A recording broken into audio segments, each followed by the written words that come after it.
In the last video you have study the meaning of agreement and contract. इस दोनों का meaning आपको एकदम क्रिस्टल क्लियर होगा। ठीक है, अब जब इनका मीनिंग क्लियर है तो उसका डिफरेंस भी आपको इजीली समझ में आ जाएगा। तो चलिए बिना देरी के हम स्टार्ट करते हैं इसके डिफरेंस का, क्योंकि एग्जाम में बहुत बार काफ़ी ज़्यादा इंपॉर्टेंट क्वेश्चन है आपका difference between agreement and contract.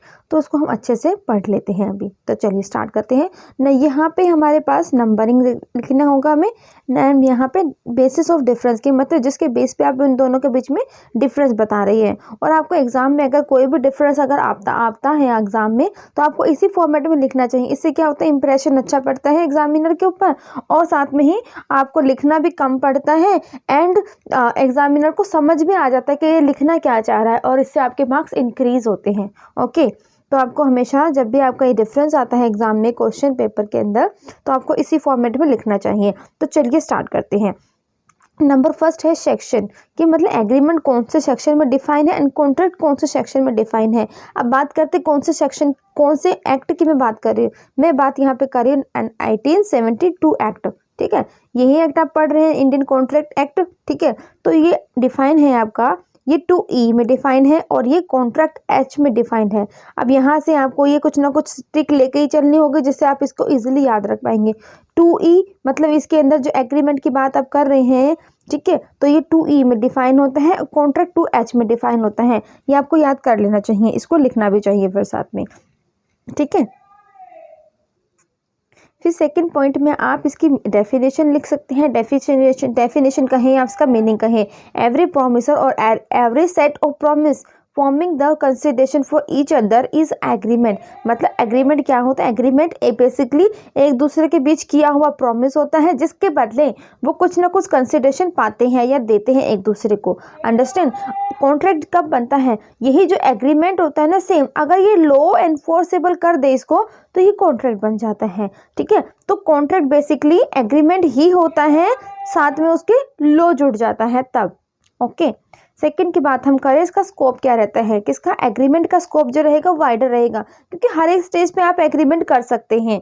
लेकिन जब बात हम करते हैं कॉन्ट्रैक्ट एक्ट की, ये लिमिटेड होता है। लिमिटेड क्यों होता है, क्योंकि ये लॉ के द्वारा लॉ द्वारा एनफोर्सेबल होता है, और हर कोई जा करके लॉ को नहीं खटखटाता है, आपस में ही लोग बातचीत कर लेते हैं, आपस में ही लोग बातचीत करके अपना सेटअप कर लेते कि हाँ मैं ये तेरे काम करूंगा, इसके बदले तुम मुझे ये दे दियो। उसको बीच में लोग को हर बार नहीं लेकर आते हैं। इस वजह से ही हमारे जो कॉन्ट्रैक्ट का स्कोप रहता है वो काफ़ी कम रहता है। अब बात करते हैं नेचर की, ये हमारा लीगल और एक्स्ट्रा लीगल अफेयर्स को कवर करता है। मतलब लीगल एक्टिविटी तो शामिल होती ही एग्रीमेंट के अंदर, और बिना लीगल वाले भी हो जाती है, कि मतलब ऐसे समझो बातचीत कर ली और हो गया काम। लेकिन जब हम बात करते हैं कॉन्ट्रैक्ट एक्ट की, तो इसके अंदर लीगल अफेयर्स आना जरूरी है, लीगैलिटी होना बिल्कुल ही जरूरी है। अगर लीगैलिटी नहीं है तो देन ये कॉन्ट्रैक्ट हो ही नहीं सकता। ओके, फिर बात करते हैं बेस की। इसका बेस क्या रहेगा, इसका बेस रहेगा प्रपोजल दिया और दूसरे बंदे ने उसको एक्सेप्ट कर दिया, और ये जो सेकंड है ये बेस रहता है किसके ऊपर रहता है, एग्रीमेंट के ऊपर ही बेस रहता है। ये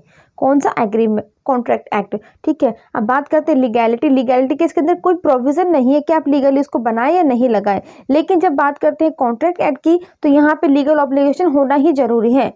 ओके, इफेक्ट की बात करें, ये लॉ के द्वारा एनफोर्सेबल नहीं है, जबकि ये लॉ है, ये तो बनता ही लॉ की वजह से है। ठीक है, तो ये कुछ उसके डिफरेंस थे किसके, एग्रीमेंट एंड कॉन्ट्रैक्ट की, जो कि बहुत ज़्यादा इंपॉर्टेंट है। ठीक है, तो ये आपको बहुत अच्छे से करने हैं। तो चलिए आज की वीडियो में इतना ही, मिलते हैं नेक्स्ट वीडियो में जल्दी ही।